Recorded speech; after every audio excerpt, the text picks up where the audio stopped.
The rain in New York City on a late November afternoon in 1958 did not just fall from the sky, it interrogated you.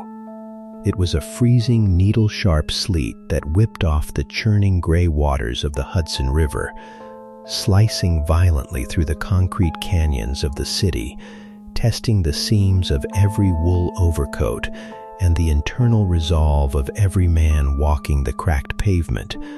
It was the kind of unforgiving weather that washed the superficial daily grime off the sidewalks, but left the deep institutional sins of the city completely untouched. The sky overhead was the color of a bruised iron skillet, pressing down heavy and suffocating on the rooftops of Harlem, trapping the exhaust fumes of passing delivery trucks, the hissing steam from the subway grates, and the nervous, kinetic energy of a million desperate hustlers beneath it. On the corner of Lenox Avenue, the neon sign of the Royal Diner buzzed with a frantic, defective hum. The pink and blue gas tubes flickered against the gloom, casting a sickly, poetic light over the muddy puddles accumulating in the uneven asphalt. Inside, the diner was a fortress. It was a sanctuary of heat, grease, and survival. The air within those four walls was thick, almost chewable, heavy with the comforting aromas of roasted coffee beans, burning sugar, frying bacon fat, and the metallic, coppery tang of the old iron radiators clanking rhythmically against the peeling wallpaper. It was a Tuesday, 3 o'clock in the afternoon, the dead hour. The frantic lunchtime rush of garment workers, beat cops, and numbers runners had long since cleared out, leaving only the stragglers, the neighborhood ghosts, and the kings. Sitting in the very back booth, exactly where the worn, cracked red leather curved seamlessly into the deep shadows of the corner, was Ellsworth Bumpy Johnson. He sat facing the door. He always sat facing the door. It was never a matter of paranoia. It was the simple, unforgiving mathematics of survival.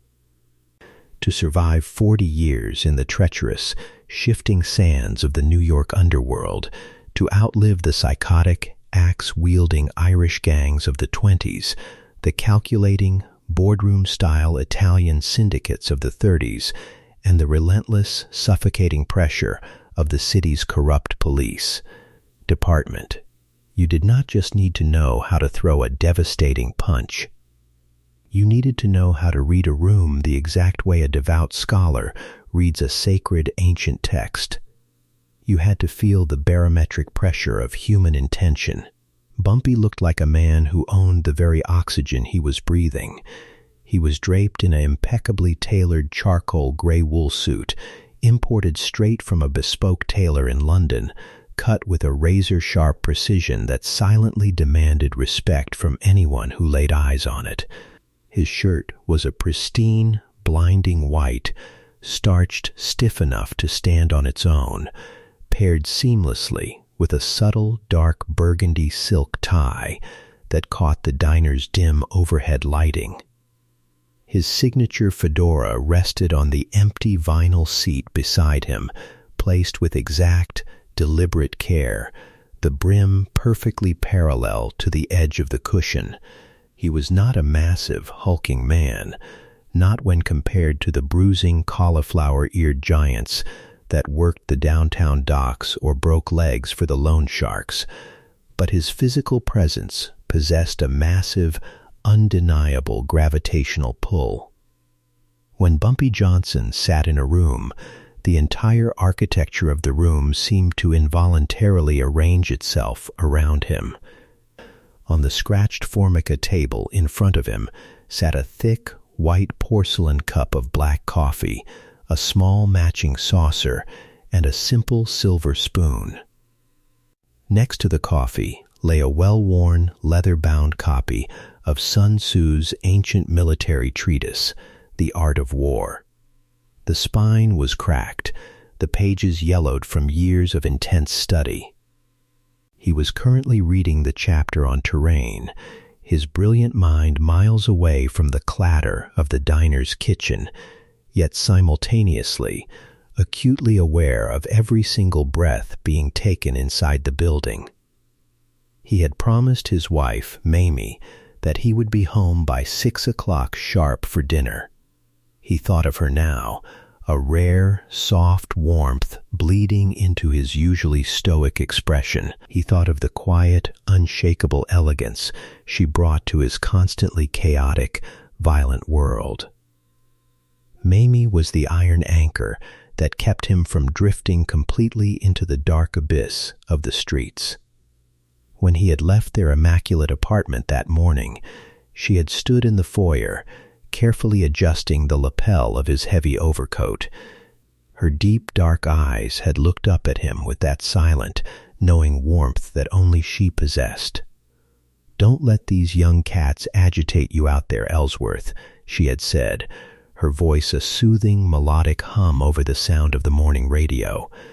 "They don't know the history of this neighborhood. They don't know the concrete foundation they're walking on. You are the foundation. Let them make their noise. Noise isn't power." She was right, of course. Mamie was always right. Bumpy knew that better than anyone. The streets were changing, and not for the better. The old, steadfast codes of honor, the unspoken, rigid agreements that had governed the underworld for 2 decades, were beginning to rot from the inside out. A dangerous new breed of criminal was trying to violently muscle its way into the delicate ecosystem of the city. They were young, arrogant men who hadn't bled into the gutters for the territory they now so loudly claimed.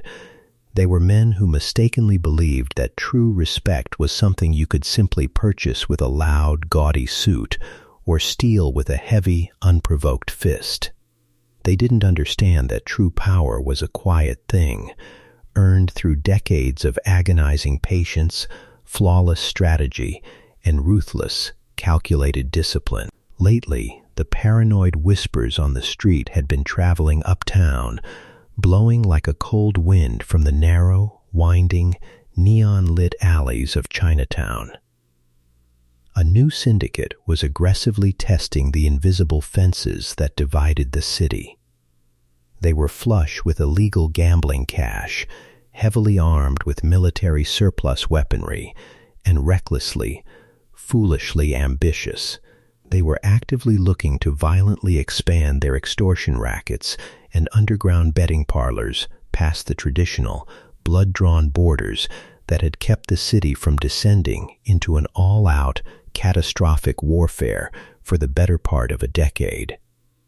And at the absolute spearhead of this reckless, ignorant expansion was a man named Tommy Chen. Bumpy had first heard the name 3 weeks ago from his vast, invisible network of neighborhood informants, the shoeshine boys, the numbers runners, the quiet old ladies sweeping their stoops. The streets talked to Bumpy Johnson, and lately they had been talking about Tommy. Tommy Chen was not a boss. He was not a thinker. He was a weapon.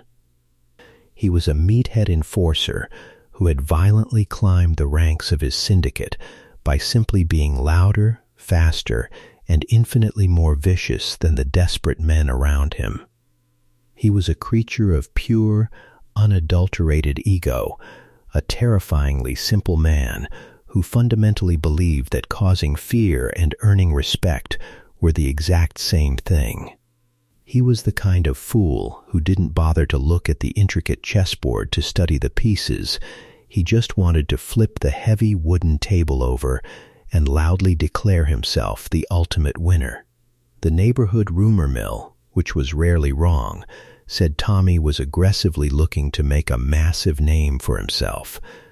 He didn't just want to make money, he wanted to plant a permanent, bloody flag in the very heart of Harlem. And in the dark, unforgiving logic of the underworld, you did not plant a flag by quietly buying up real estate or opening a legitimate storefront. You planted a flag by publicly taking down the biggest, most dangerous lion in the jungle. Bumpy slowly turned a page of his book. The ancient paper was thin, fragile under his calloused, powerful fingertips. He took a slow, deliberate sip of his black coffee.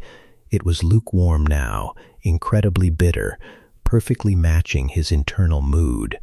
Across the diner, standing behind the long counter, was Betty. She was a career waitress with 30 years of hard, unforgiving city miles permanently etched into the deep lines around her tired eyes. She wore a faded pink uniform and a stained white apron, mechanically wiping down the stainless steel counter with a damp, gray rag. Betty kept nervously casting quick, anxious glances toward the large front windows, watching the freezing rain mercilessly lash against the thick glass. She liked Bumpy. In fact, she revered him. Whenever he chose to sit in her section, the obnoxious neighborhood drunks stayed miraculously quiet. The cheap tippers suddenly became incredibly generous, and absolutely nobody dared to complain about the temperature of their eggs. He was a silent, impenetrable shield for the working class of Harlem. But today, Betty felt a terrible, creeping anxiety slowly crawling up the back of her neck, raising the tiny hairs on her arms. The street outside the diner felt entirely too quiet. It was the heavy, suffocating kind of quiet that always precedes a devastating storm surge. The atmosphere in the room felt incredibly brittle, like thin ice stretched over a deep, freezing lake. At exactly 3:15 in the afternoon, the heavy, glass-paneled front door of the Royal Diner was violently thrown open. The little brass bell attached to the top of the doorframe did not just jingle, it shrieked. It was an abrasive, violent, metallic sound that cut sharply through the low, comforting hum of the diner like a sudden air raid siren.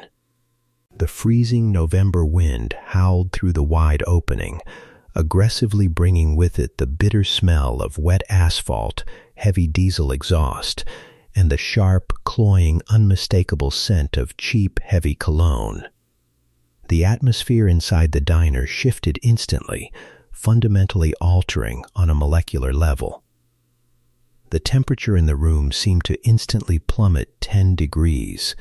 Two tired transit workers, who were sitting slumped at the counter in their dirty gray uniforms, stopped chewing their food, their forks freezing awkwardly halfway to their open mouths. An elderly man sitting in a middle booth, who had been quietly reading the daily horse racing form, slowly lowered his newspaper, his wide, frightened eyes darting immediately toward the exit. Even the glowing corner jukebox, which had been softly playing a low, soulful, mournful Sam Cooke track, suddenly seemed completely muffled, as if the mechanical music itself was terrified and trying to hide from whatever had just walked in. 5 men stepped into the diner. They did not just casually enter the establishment, they invaded it. They walked with a synchronized, incredibly arrogant swagger that was specifically designed to take up as much physical and psychological space as humanly possible. They were loud, they were obtrusive, they wore imported, flashy silk suits that were entirely too thin for the brutal New York winter, tailored with sharp, aggressive, attention-seeking lines. Over their expensive suits, they wore clear, cheap plastic raincoats that squeaked and rustled loudly with every single step they took. At the absolute center of this aggressive formation stood Tommy Chen. He was slightly younger than Bumpy had initially expected, perhaps no more than 25 years old, but he was physically built like a solid concrete cinder block. He possessed a thick, bullish neck, massively broad shoulders that strained the seams of his jacket, and a heavy, jutting jawline that looked as though it had been roughly chiseled out of granite and left totally unfinished. His thick black hair was heavily pomaded, slicked back tight against his skull into a severe, immovable, shiny shell. He wore a dark crimson suit that aggressively screamed for attention, the lapels excessively wide and entirely gaudy. He possessed the intimidating physical presence of a championship heavyweight boxer, but when you looked at his face, his eyes were entirely empty. There was no deep strategy hidden in them, no reverence for history, no intellectual depth whatsoever. There was just a shallow, violently burning pool of pure vanity and thoughtless aggression. Tommy stood just inside the doorway, making no move to close it. The freezing rain dripped steadily from his squeaking plastic coat onto the diner's checkerboard linoleum floor, quickly forming a dirty, muddy puddle at his expensive leather shoes. He deliberately let the freezing wind continue to aggressively whip into the warm room, an intentional, calculated display of total disrespect for the warmth and comfort of the regular people inside. He slowly, theatrically scanned the diner, his thick neck cracking loudly as he rolled his heavy head from side to side. His 4 massive musclemen immediately fanned out behind him, taking up strategic positions. They were big, thick-necked, brutal-looking thugs, their large, scarred hands resting far too casually near the heavy, unnatural bulges hidden under their suit jackets. They glared at the transit workers. They glared at the terrified waitress Betty. They glared at the shaking old man. With just a simple, threatening sweep of their eyes, they communicated a very clear, very lethal message to the entire room. Do not move. Do not speak. Do not even breathe. Betty's hands began to tremble violently. She completely lost her grip on her damp rag, dropping it onto the counter. It hit the stainless steel with a wet, pathetic smack that sounded far too loud in the sudden silence. She backed up slowly, step by agonizing step, until her spine pressed hard against the cold glass of the diner's pie display case. She knew exactly what this was. Anyone who had lived in Harlem for more than a week knew exactly what this was. It was a formal, public challenge. It was an execution of authority. Tommy's empty eyes haughtily swept over the empty booths, dismissing the terrified regular patrons as if they were nothing more than annoying insects, until his aggressive gaze finally traveled all the way to the back, locking onto the deep shadows of the corner booth. The shadows clinging to the worn red leather, the pristine, glowing white collar, the immaculate charcoal suit. Bumpy Johnson had not looked up. He had not flinched a single millimeter when the brass bell violently shrieked. He had not turned his head when the bitter, freezing wind hit his face. He simply remained seated, his posture absolutely perfect, his back perfectly straight, his intense, intelligent eyes focused entirely on the ancient text of his book. He calmly reached out and turned another page, the dry, crisp sound of the paper rustling echoing incredibly loudly in the new, suffocating silence of the diner. Tommy's thick lips slowly curled into a nasty, arrogant, thoroughly ugly sneer. It was a smile completely devoid of any real humor or warmth, the exact kind of expression a starving predator makes right before it violently snaps the fragile spine of a wounded, cornered animal. He roughly nudged the massive man standing directly to his right, a towering, terrifying brute with a deep, jagged scar running through his left eyebrow, and violently jerked his chin toward the back booth. The entire triad crew let out a collective, low, rumbling chuckle. It was a grating, profoundly ugly sound that made Betty feel physically sick to her stomach. Tommy began to walk. He moved with a heavy, deliberate, exaggerated stomp, his expensive leather shoes slamming aggressively against the linoleum floor. He wasn't just walking across a public room, he was marching like an occupying army across a conquered border. He was dragging his muddy boots directly through Bumpy Johnson's spiritual living room. He walked closely past the two terrified transit workers, deliberately, aggressively brushing his thick, heavy shoulder against the smaller of the two men, nearly violently knocking him completely off his swiveling counterstool. The transit worker swallowed hard, his face turning pale, keeping his eyes firmly glued to his half-eaten sandwich, intelligently choosing the temporary, burning humiliation of silence over the absolute certainty of a lengthy hospital stay. Tommy finally reached the very back of the diner. His four men seamlessly fanned out behind him, effectively creating a massive, impenetrable physical wall of muscle and tailored silk that entirely blocked Bumpy from the rest of the room. They crossed their massive arms, their dead eyes darting rapidly around the space, aggressively securing the perimeter of their boss's monumentally arrogant mistake. Tommy stepped right up to the very edge of Bumpy's table. He stood so incredibly close that the wet, dripping hem of his cheap plastic raincoat actually brushed against the delicate porcelain edge of Bumpy's coffee saucer. He loomed ominously over the older man, attempting to use his sheer, overwhelming physical mass to cast a dark, intimidating shadow over the undisputed king of Harlem. The silence in the diner violently stretched.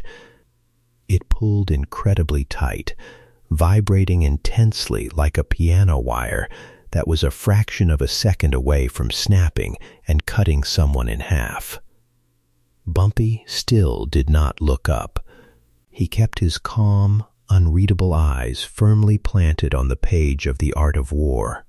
His breathing was slow, incredibly deep, and perfectly rhythmic.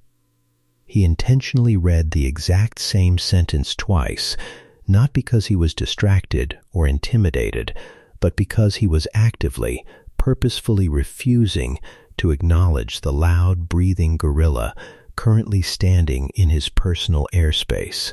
In the complex, unspoken language of the dangerous streets he ruled, attention was the absolute highest form of currency. And Bumpy Johnson was absolutely not about to spend a single, solitary dime on a foolish man who had not earned the right to speak to him. Tommy's confident sneer faltered for a tiny, microscopic fraction of a second. He had fully expected the old man to jump. He had expected Bumpy to look up in sudden, sheer shock, to perhaps desperately reach inside his tailored jacket for a hidden weapon, to shout for his missing men, to show any visible sign of fear. This absolute, stone-cold, impenetrable indifference was incredibly infuriating. It made Tommy feel incredibly small, and if there was one thing Tommy Chen hated more than anything else in the entire world, it was feeling small. He violently leaned over the small table, placing two massive, heavily scarred, knuckle-calloused hands flat on the scratched formica surface, aggressively leaning his entire heavy body weight forward. The old table groaned dangerously under the sudden, immense pressure. The bitter, overpowering smell of Tommy's cheap, heavy cologne aggressively washed over the delicate aroma of Bumpy's coffee, souring the air. "You must be completely deaf, old man," Tommy said. His voice was excessively loud, incredibly abrasive, forcefully projected so that every single terrified patron hiding in the diner could clearly hear his disrespect. His accent was thick, heavily laced with the fast, aggressive rhythm of the downtown street corners he usually terrorized. Or maybe, just maybe, you're so senile you don't actually know who you're sitting in front of right now. Bumpy calmly, methodically finished reading the paragraph in front of him. He did not rush. He did not skip a single word. He carefully, deliberately lifted his right hand and placed his long, manicured index finger precisely on the page to mark his exact spot. Only then, with agonizing, almost insulting slowness, did he raise his head. Bumpy's eyes finally met Tommy's. Tommy Chen had aggressively intimidated hundreds of tough men in his short, violent life. He had seen real, raw fear. He had seen complete, hysterical panic. He had seen grown men literally wet themselves when he cornered them in a dark alley. But the eyes that were calmly looking up at him right now, from beneath the brim of that fedora, were unlike anything he had ever encountered in his entire life. They were black, bottomless pools of absolute, terrifying, clinical calm. There was no hot anger in them. There was absolutely no fear. There was only the cold, detached, almost scientific observation of a highly intelligent man looking at a very simple math problem he had already solved 1,000 times before. "I know exactly who you are, Mr. Chen," Bumpy said. His voice was a soft, gravelly baritone. It did not boom aggressively like Tommy's, but it absolutely did not have to. It possessed a heavy, undeniable weight that instantly commanded every single atom of air in the room. "You are a very loud man who is currently standing in my reading light, and you are rudely interrupting my afternoon coffee. Both of those things are exceptionally bad habits for a young man to form if he wishes to grow into an old man." The large, violent men standing behind Tommy shifted uncomfortably on their feet. The sheer, unadulterated audacity of the response, the ice-cold, flawless delivery of the insult, genuinely rattled them. They were used to people begging. They were used to people screaming. They didn't know how to process a man who spoke to them like they were misbehaving schoolchildren. But Tommy's fragile ego was a runaway freight train, completely blind, devoid of brakes, and speeding recklessly toward a sheer cliff. Tommy laughed. It was a sharp, barking, entirely forced sound. He quickly looked back over his shoulder at his heavily armed crew, desperately playing to his small, captive audience, before turning his aggressive, burning gaze back down to Bumpy. "Your light?" Tommy sneered, leaning even closer now, his sweaty face mere inches from Bumpy's perfectly calm features. "Listen to me, you jive antique. Your time is entirely done. You hear me? The calendar turned while you were sleeping. The downtown syndicate is aggressively expanding. We're moving our operations up past 110th Street starting today.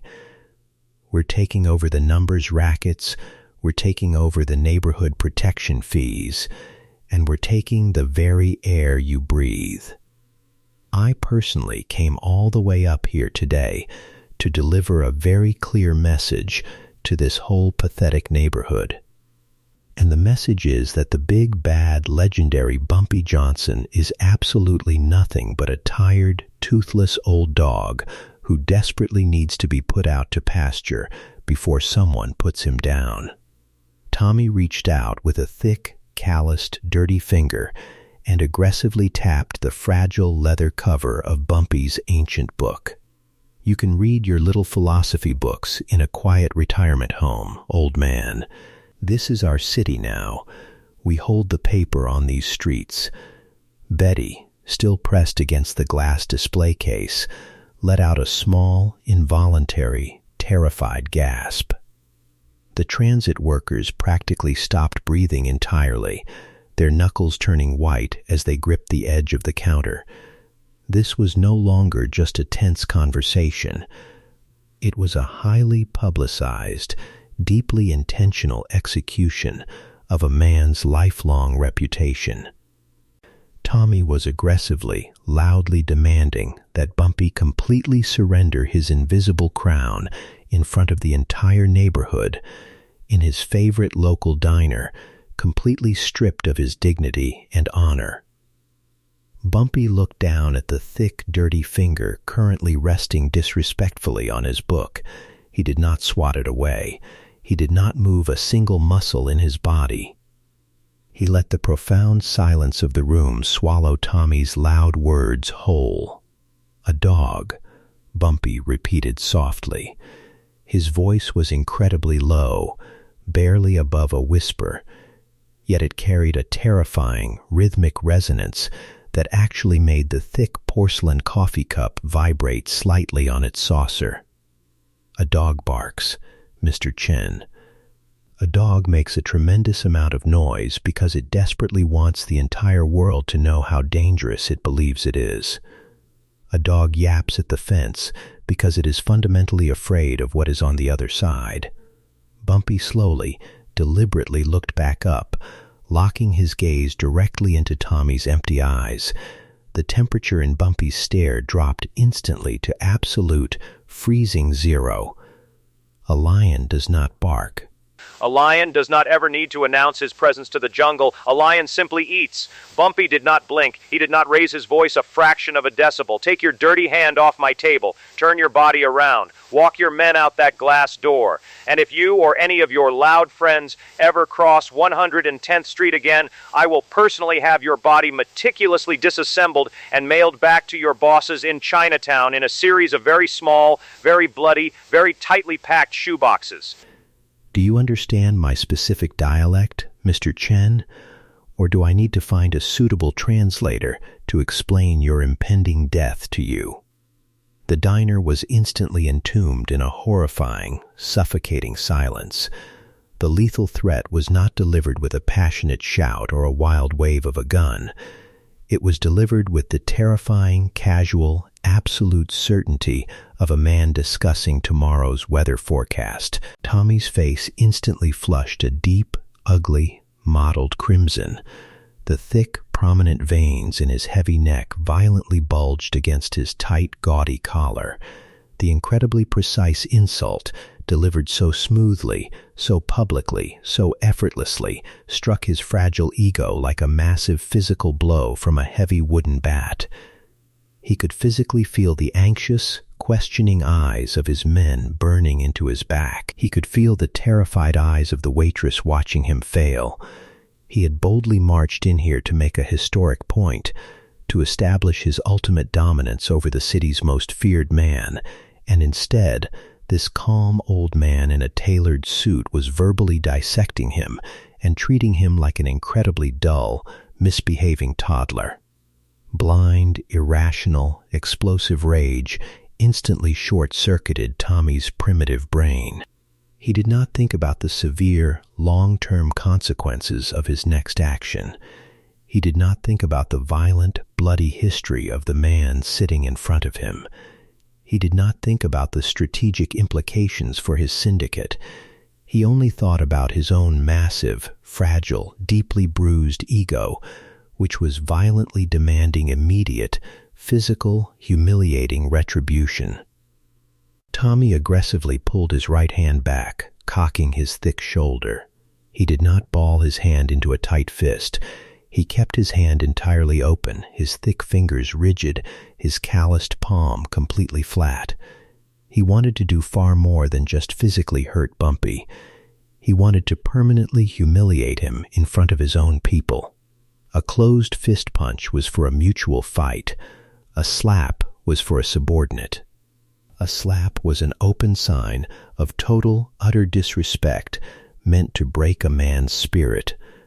With all the heavy, brutish, uncoordinated momentum of his thick shoulders, Tommy swung his massive arm down in a vicious, sweeping, violent arc. Crack. The explosive sound of the slap was absolutely deafening. It cracked through the tense air, echoing violently off the hard formica tables, bouncing sharply off the greasy tile walls, and ringing painfully in the ears of every single terrified person trapped inside the diner. It sounded exactly like the sharp, terrifying crack of a .38 caliber gunshot going off indoors. The raw physical force of the heavy blow was massive. It violently snapped Bumpy's head hard to the side as Tommy's thick arm swung completely through the brutal arc. His heavy forearm violently swept Bumpy's pristine fedora off the vinyl seat next to him, sending it tumbling helplessly onto the wet, muddy linoleum floor. Betty screamed loudly, a short, sharp, highly pitched sound of absolute, unadulterated terror, violently slapping both of her shaking hands over her mouth to stifle the noise.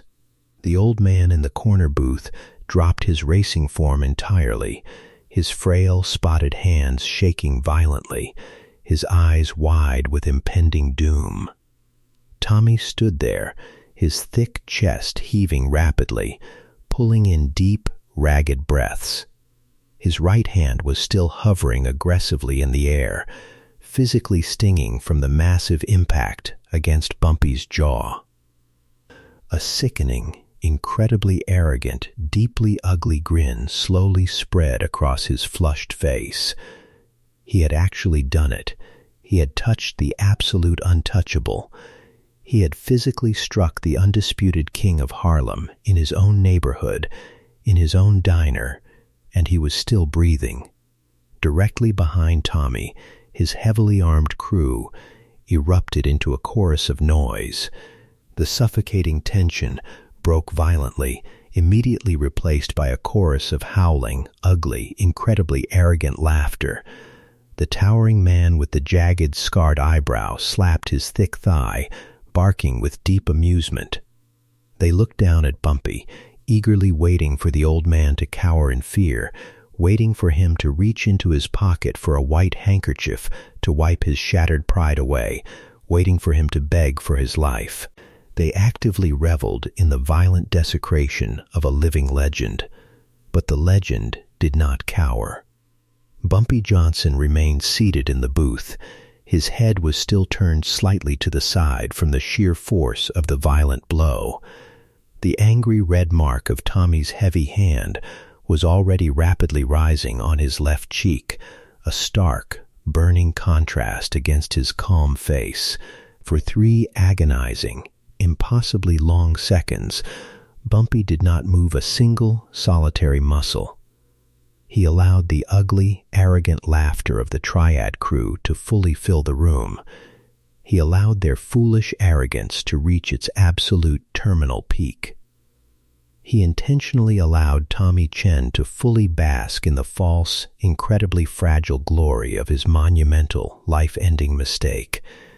Then, Bumpy's head slowly, mechanically, smoothly turned back to the center. He did not reach up to aggressively rub his stinging cheek. He did not touch his face at all. His facial expression had not changed one singular fraction of an inch from before the blow was struck. His chest rose and fell as his breathing remained perfectly, terrifyingly even. The black, bottomless, icy pools of his eyes slowly locked back onto Tommy Chen. The loud laughter of the crew did not stop because Tommy raised a hand to tell them to. It stopped because the sheer, inhuman, sociopathic lack of reaction from Bumpy Johnson was infinitely more terrifying than if he had pulled a loaded Tommy gun from beneath the table. The howling laughter died painfully in their throats, choking out into a nervous, desperately suffocating silence. The arrogant grin on Tommy's flushed face began to slowly, involuntarily slip away, replaced by a deep, sudden uncertainty. Tommy looked down into Bumpy's unblinking eyes, and for the absolute first time since he had arrogantly crossed 110th Street that afternoon, Tommy Chen felt a massive, freezing spike of genuine, primal, paralyzing fear forcefully drive itself deep into the pit of his stomach. Bumpy slowly, gracefully reached out his right hand. Tommy's crew immediately tensed, their hands dropping rapidly toward their waistbands, expecting a weapon to suddenly appear. But Bumpy was not reaching inside his tailored jacket. He was not reaching for a piece of steel. He reached toward his pristine, untouched coffee cup. His long, elegant, powerful fingers gently picked up the small, polished silver spoon that had been resting quietly on the porcelain saucer. He held it lightly, perfectly balanced between his thumb and his forefinger. He did not look down at the spoon. He kept his dead, terrifying, unblinking gaze fixed entirely on Tommy Chen's suddenly pale face. With a slow, incredibly deliberate, almost musical motion, Bumpy tapped the edge of the silver spoon against the delicate porcelain edge of the saucer. Clink, clink, clink. 3 sharp, crystal clear, ringing notes pierced the absolute, dead silence of the diner, echoing into the very back rooms. Tommy frowned deeply, deep confusion momentarily overriding his rapidly failing bravado. He looked down at the small silver spoon, then back up at Bumpy's stone-cold face. "What the hell are you doing, old man?" Tommy demanded, his voice suddenly lacking all of its previous booming thunder, replaced by a slight, undeniable tremor. Bumpy did not answer him. He did not blink. He simply set the silver spoon down softly on the table. And from the deep, pitch-black shadows of the long hallway that led to the diner's back kitchen, the unmistakable, heavy, mechanical sound of a 12-gauge pump-action shotgun violently racking a fresh shell echoed deafeningly through the room. The heavy metallic clack of the pump-action shotgun did not simply ring out. It seemed to forcefully suck every single molecule of available oxygen straight out of the diner. It was a mechanical, unforgiving sound, the universal street language for an impending, unavoidable funeral. The immediate physical reaction of Tommy Chen's men was a textbook study in amateur panic. The towering brute with the jagged scar, who only 3 seconds ago had been slapping his thigh in roaring, arrogant amusement, instantly froze, his thick fingers hovering uselessly over the pearl-handled revolver tucked into his flashy waistband. The other 3 musclemen instinctively bumped into each other, their polished Italian leather shoes slipping awkwardly on the wet, muddy linoleum as they desperately tried to locate the source of the lethal sound. Their eyes, previously filled with cruel, mocking superiority, were suddenly blown wide open, displaying the stark, milky white rims of sheer, unadulterated terror. They had confidently walked into the royal diner, believing they were the apex predators hunting a toothless, aging lion. They now realized, with a sickening cold plunge of their stomachs, that they had blindly marched straight into a meticulously constructed slaughterhouse. From the pitch-black shadows of the long, narrow hallway that connected the brightly lit dining area to the greasy, steaming kitchen, a figure slowly began to emerge. He did not rush. He did not shout orders. He moved with the slow, terrifying inevitability of a glacier. This was Illinois Gordon. If Bumpy Johnson was the brilliant, calculating brain of the Harlem underworld, Illinois Gordon was its massive, unstoppable, heavy-handed hammer. He was a man carved from absolute granite, standing 6'4" and possessing shoulders so impossibly broad he had to turn slightly sideways just to clear the narrow kitchen doorway. Unlike Tommy's crew, who dressed in loud, gaudy, attention-seeking colors, Illinois wore a simple, impeccably clean, dark brown wool suit. He wore no jewelry, no cologne, and absolutely no expression on his heavily weathered, deeply scarred face. He was a career soldier, a man who had survived the most brutal, unforgiving era of the city's mob wars, not by being flashy, but by being brutally, efficiently cold. In his massive, calloused hands, he easily cradled a custom sawn-off 12-gauge Winchester pump-action shotgun. The heavy wooden stock was polished smooth from years of use, and the shortened, gaping barrel was currently pointed directly at the exact center of Tommy Chen's thick, aggressively tailored chest. "You boys are tracking a terrible amount of mud onto Betty's clean floor," Illinois Gordon said. His voice was a deep, rumbling bass that vibrated through the floorboards of the diner. It possessed absolutely no anger. It was completely flat, completely conversational, and completely terrifying. Tommy Chen swallowed hard. The sound was incredibly loud in the suffocating silence of the room. His mouth had suddenly gone completely dry, feeling as though it were stuffed with dirty cotton. He slowly, agonizingly turned his heavy head away from Bumpy Johnson, his eyes locking on to the dark, gaping muzzle of the shotgun. But Illinois Gordon was not alone. The clinking of Bumpy's silver spoon had not just summoned one man, it had triggered a flawlessly orchestrated avalanche. The heavy swinging doors of the kitchen burst open, and 4 more men stepped out into the diner. They were Harlem locals, men who worked the numbers, men who guarded the illicit drop houses, men whose absolute loyalty to Bumpy Johnson was forged in blood and decades of fair treatment. They carried heavy, dark steel revolvers and short, weighted lead pipes, their faces set in grim, unyielding masks of cold hostility. Simultaneously, the door to the basement, located near the restrooms, clicked open. 3 more men silently ascended the wooden stairs, cutting off any possible avenue of retreat toward the back alley. And then came the final, devastating, psychological blow. The little brass bell above the front door of the diner did not shriek this time. It barely jingled as 2 incredibly large, quiet men in dark raincoats stepped inside from the freezing November street. They did not look at Tommy. They did not speak a single word. They simply turned around, grabbed the heavy brass deadbolt on the inside of the glass door, and turned it with a loud, absolute, final click. They pulled down the faded green window shades, plunging the front of the diner into shadow, blocking out the gray afternoon light and the view of Lenox Avenue. The trap was entirely, flawlessly sprung. Tommy Chen and his 4 heavily armed musclemen were now completely surrounded by a dozen of Harlem's most dangerous, battle-hardened veterans.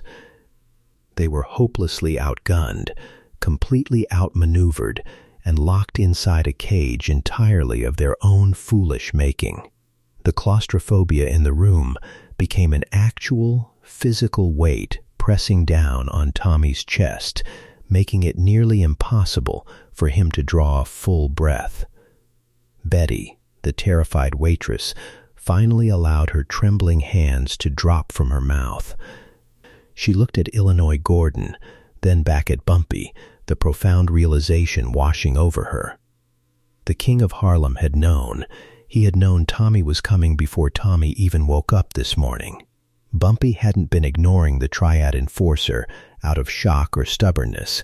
He had been calmly sitting there, reading his philosophy book, patiently waiting for the arrogant fool to willingly step into the steel jaws of the bear trap.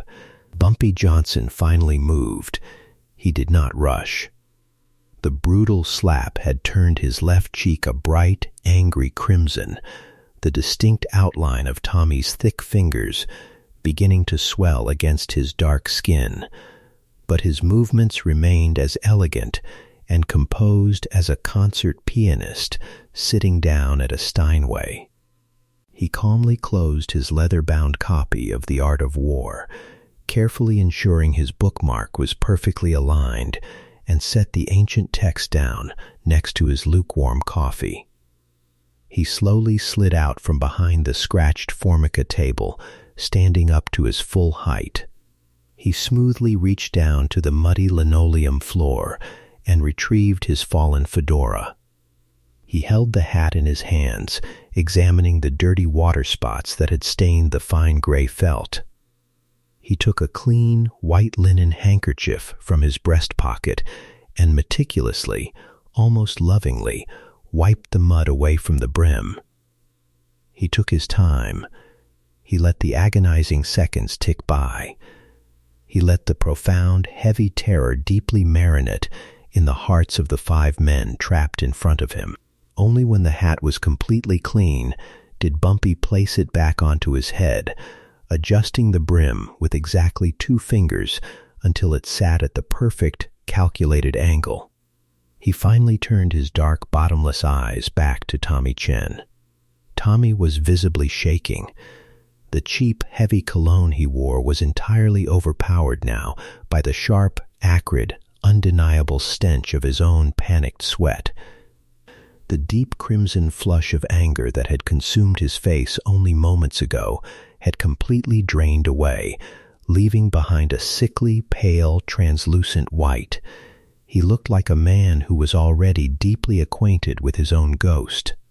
"You spoke a great deal about the calendar turning, Mr. Chen," Bumpy said softly, his gravelly baritone cutting through the thick, tense air like a straight razor slicing through silk. "You spoke about how your downtown syndicate was actively planning to take the air that we breathe. You made a very loud, very public speech about how I am a tired, toothless old dog." Bumpy took a single, slow step forward, completely ignoring the 4 nervous, sweating musclemen surrounding Tommy. He walked directly up to the Triad Enforcer. Standing so close, he could clearly see the frantic, rapid pulsing of the thick vein in Tommy's neck. "But you fundamentally misunderstood the city," young man, Bumpy continued, his voice never rising above a conversational murmur, yet echoing like thunder in the minds of his captives. "You looked at a map, you saw streets and avenues, and you foolishly thought you were looking at a business ledger.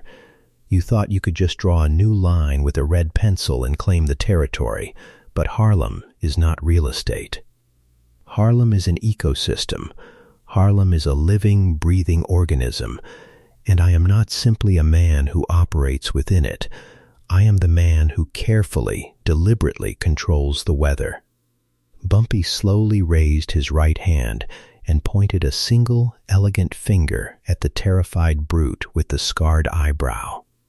"Tell your men to place their weapons on the floor," Bumpy ordered. It was not a request. It was an absolute decree handed down from the mountaintop. Tommy swallowed hard again, his thick jaw trembling slightly. He desperately wanted to say something defiant. He wanted to desperately cling to the shattered fragments of his massive ego. But the cold, unyielding twin barrels of Illinois Gordon's shotgun were entirely robbing him of his vocabulary. "Do it," Tommy croaked, his voice cracking pathetically, sounding incredibly small and weak.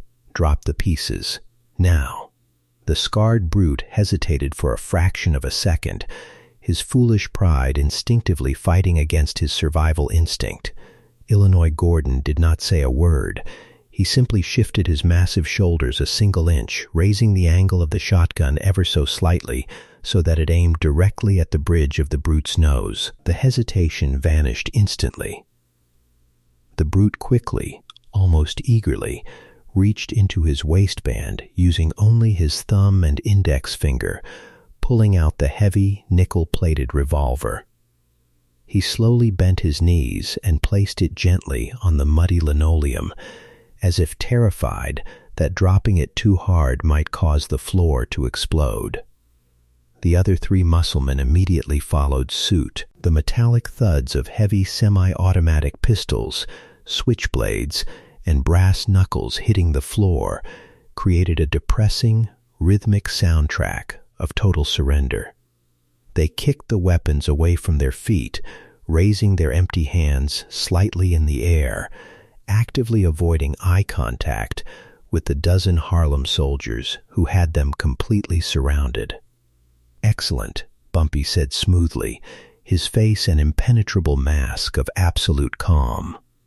"You see, Mr. Chen, this is the fundamental difference between a tourist and a king. A tourist aggressively kicks the door open, makes a tremendous amount of noise, and demands to be eagerly served. A king simply sits quietly, drinks his coffee, and patiently waits for the tourist to enthusiastically dig his own grave. Bumpy turned his attention fully back to Tommy. The triad enforcer was breathing in short, shallow, panicked gasps. His massive, cinder-block chest rose and fell rapidly beneath his flashy crimson suit. "You came into my neighborhood," Bumpy said, his voice dropping an octave, taking on a heavier, darker resonance that made the air in the room feel tangibly colder. "You disrespected my regular patrons. You brought the freezing rain into my favorite establishment. And then you made the ultimate, unforgivable miscalculation. You raised your hand in anger, and you struck me." Bumpy reached up with his right hand and very lightly touched his own cheek, tracing the angry red welt left by Tommy's heavy palm. "In the history of this city," Bumpy murmured, his eyes locking onto Tommy's soul, "men have been brutally shot in alleys for simply failing to pay a $10 gambling debt. Men have been heavily chained to radiators and thrown into the East River for simply speaking the wrong name to the wrong police detective. What do you think, mister? Chen is the standard accepted penalty for publicly striking the man who single-handedly holds the fragile piece of this entire borough together." Tommy opened his mouth to speak, to beg, to try to negotiate, but absolutely no sound came out. The absolute terror had completely paralyzed his vocal cords. He slowly shook his heavy head, a pathetic, pleading gesture. "Illinois," Bumpy said quietly, not breaking his intense eye contact with Tommy. "Yeah, Bumpy," the massive enforcer rumbled from the shadows. "Relieve Mr. Chen of his raincoat. It squeaks entirely too much, and I find the noise highly distracting. And then, please assist him in placing his right hand flat upon my table." Two of Bumpy's soldiers smoothly stepped forward, keeping their weapons trained on Tommy's terrified crew. Illinois Gordon stepped up behind the triad enforcer. He didn't ask Tommy to take the coat off. Gordon simply reached out with one massive, calloused hand, grabbed the cheap plastic collar of the raincoat, and yanked violently backward. The plastic tore with a loud, aggressive rip, peeling entirely off Tommy's back in one violent motion. Gordon tossed the ruined coat onto the floor, then clamped his massive, vice-like left hand onto the back of Tommy's thick neck. Tommy instinctively tried to resist. He tried to lock his knees and brace his massive shoulders, but fighting against Illinois Gordon was like attempting to push a parked freight train up a steep hill. Gordon simply applied an ounce of downward pressure to the nerves in Tommy's neck, and the thick, brutal triad enforcer let out a sharp, pathetic whimper, his knees instantly buckling. Gordon forcefully walked Tommy forward until his waist hit the edge of the scratched formica table. "Right hand," Gordon rumbled, a dark command that offered absolutely zero room for negotiation. Tommy was weeping now. Hot, shameful tears freely mixed with the heavy sweat pouring down his pale face. He looked at his own right hand, the hand that had so arrogantly, so violently slapped the king of Harlem just minutes ago. It hung limply at his side, suddenly feeling like a massive lead weight. Gordon did not wait for compliance.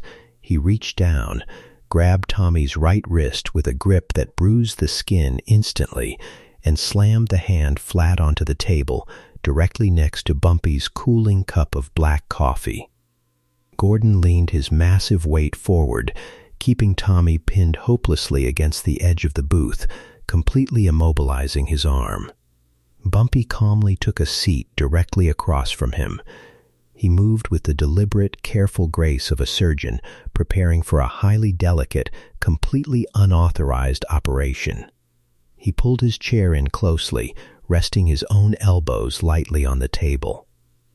He looked down at Tommy's hand. It was a brutal, ugly instrument. The knuckles were heavily thick and scarred with pale white tissue from years of vicious street fighting. The fingers were blunt, calloused, and currently trembling violently against the hard formica surface. Fear is a fascinating educator, is it not? Bumpy asked softly, looking up from the hand to meet Tommy's terrified, weeping eyes. 10 minutes ago, you were thoroughly convinced you were the absolute most dangerous object in this entire zip code.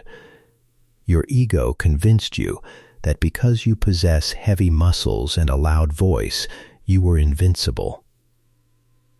But true power, Tommy, does not reside in the muscle.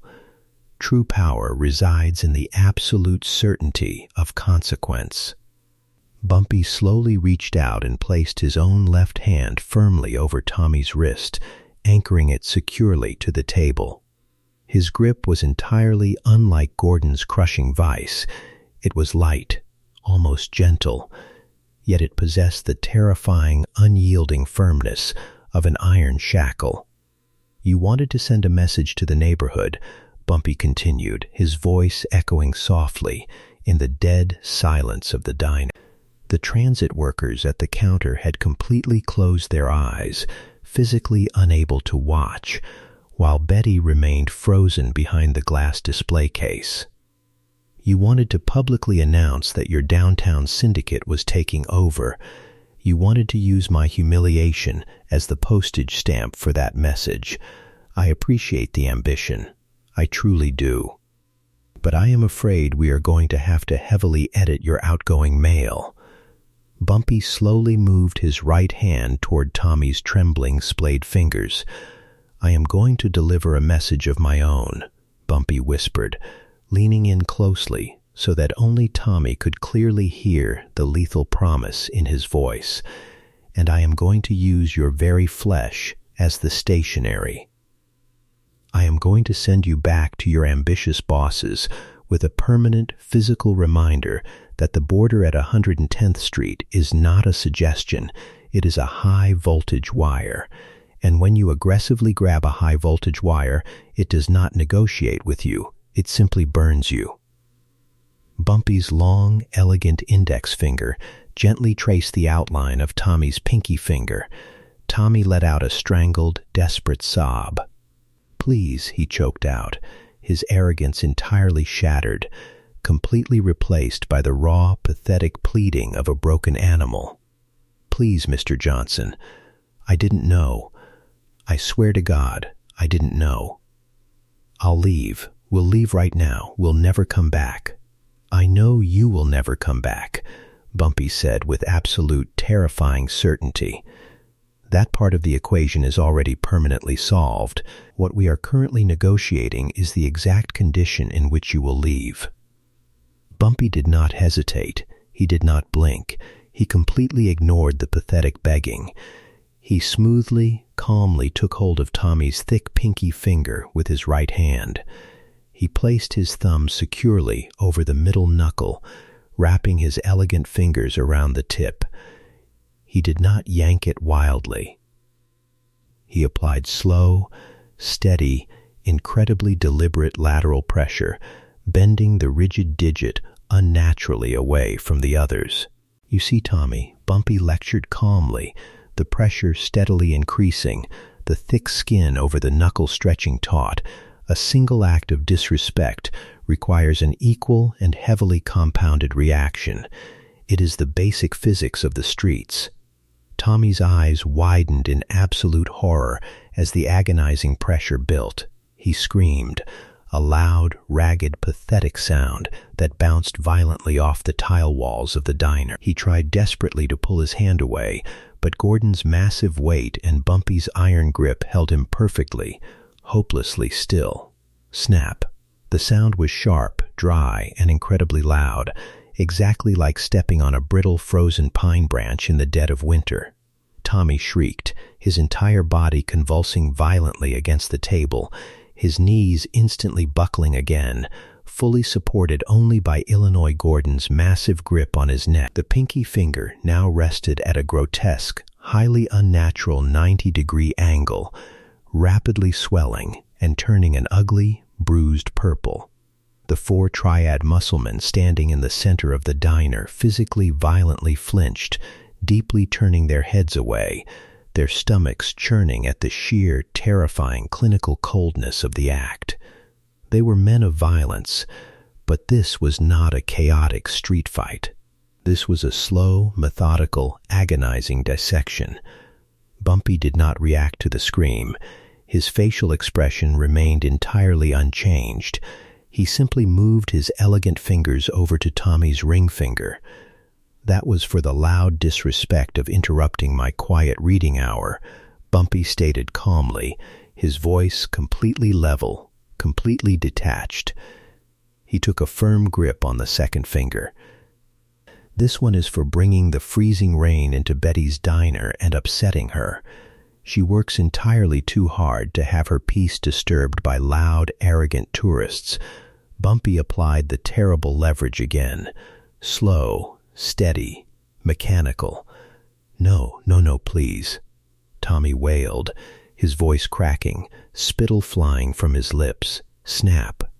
Another dry, sickening crack echoed through the room. Tommy's head threw back, his eyes rolling back slightly in his skull as the intense wave of pure agony washed over him. He was hyperventilating now, his chest heaving, his expensive, gaudy crimson suit thoroughly soaked with cold, terrified sweat. Bumpy paused for a brief, agonizing moment, allowing the overwhelming pain to fully register in Tommy's shattered brain. He looked at the two broken, twisted digits. 3. Bumpy counted softly. He smoothly moved his right hand to grip Tommy's thick middle finger. This particular one, Mr. Chen, is for the incredibly arrogant assumption that you could just blindly walk into my neighborhood and dictate terms to me. It is a severe penalty for severe historical ignorance. He did not wait for Tommy to beg this time. Bumpy twisted his wrist with a sharp, brutal, highly calculated jerk. Snap. Tommy didn't even scream this time. He just let out a long, pathetic, whistling wheeze, his body going entirely limp against Illinois Gordon's hold. The pain was beginning to entirely overload his nervous system. His tough, impenetrable facade was completely gone, leaving nothing behind but a crying, completely broken shell of a man who realized exactly how small he truly was. 4. Bumpy whispered. He carefully took hold of the heavy index finger, the thickest, strongest finger on the hand. And this one is for the highly foolish attempt to publicly humiliate me in front of my own people. Bumpy placed his thumb directly on the heavy lower knuckle, his grip entirely unyielding. He locked his dark eyes with Tommy's tear-filled, wide, agonizing stare. "Look at me," Bumpy commanded. Tommy slowly, painfully focused his swimming vision on the king of Harlem. "When you go back downtown," Bumpy said, his voice dropping to a terrifying, absolute hiss, "and your ambitious bosses ask you what exactly happened to your grand, violent expansion plan, you are going to show them this hand. You are going to tell them that you aggressively knocked on the front door of Harlem and that Bumpy Johnson personally answered it. And you are going to tell them that the door is permanently closed." Bumpy applied his entire strength in one smooth, violent, downward motion. Crack. The index finger broke with a heavy, sickening pop that was distinctly louder than the others. The thick bone gave way, instantly severely dislocating the joint. Tommy Chen finally fainted. His eyes rolled completely back into his head, and his massive cinder-block body simply shut down, going totally slack. If Illinois Gordon had not been holding him by the back of the neck, he would have collapsed entirely into a pathetic, broken heap on the muddy linoleum floor. Bumpy slowly released Tommy's ruined hand. He sat back in his chair, his breathing completely calm, utterly unaffected by the profound violence he had just meticulously orchestrated. He reached into his pocket, pulled out his clean white linen handkerchief again and very carefully wiped his own fingers, meticulously removing any trace of Tommy's sweat from his skin. He neatly folded the handkerchief and placed it back into his pocket. "Gordon," Bumpy said softly, looking at the unconscious triad enforcer. "Yeah, boss," Gordon replied, his deep voice rumbling. "Pick him up. Have the boys drag these 5 tourists out the back door and toss them into the alley behind the butcher shop. Ensure they take their discarded weapons with them. We do not need the police finding unauthorized steel in Betty's establishment." Gordon nodded once. He effortlessly hoisted Tommy's massive, limp body over his broad shoulder like a sack of damp grain. He gestured sharply with his chin to the 4 terrified, pale musclemen. "Move," Gordon growled, "before he decides to break your hands too." The triad crew did not hesitate. They practically stumbled over themselves, desperately scrambling toward the back kitchen, fleeing the suffocating presence of Bumpy Johnson, as if escaping a burning building. Bumpy's soldiers closely followed them, seamlessly escorting the broken invasion force out the back door and into the freezing rain. The heavy kitchen doors swung shut. The front door was quietly unlocked by the 2 men in raincoats, who then stepped back outside to resume their silent watch over the street. The diner was suddenly profoundly quiet again. The tension that had practically vibrated the walls just moments ago had completely evaporated, replaced by a heavy, stunned, completely awestruck silence. Bumpy sat perfectly still in his booth. He casually picked up his leather-bound copy of The Art of War, found his exact bookmark, and opened the ancient text. He reached out, picked up his small silver spoon with elegant grace, and lightly stirred his cold coffee. He did not look up when Betty cautiously emerged from behind the glass display case. Her hands were still shaking slightly, but the terror in her eyes had been completely replaced by a deep, undeniable reverence. She hurriedly grabbed a clean rag and wiped down the counter, restoring order to her small domain. The transit workers quietly went back to eating their sandwiches, their heads kept down, deeply understanding that they had just witnessed a historic lesson in absolute power. Bumpy Johnson slowly turned a fragile page of his book. The freezing November rain continued to violently lash against the large front windows of the diner, desperately trying to find a way inside. But the King of Harlem simply took a slow sip of his bitter coffee, completely undisturbed, knowing with absolute certainty that the storm would never, ever cross his threshold. Thanks for listening, folks. If you liked that video and want more, be sure to like the video and subscribe so you don't miss any Bumpy Johnson stories.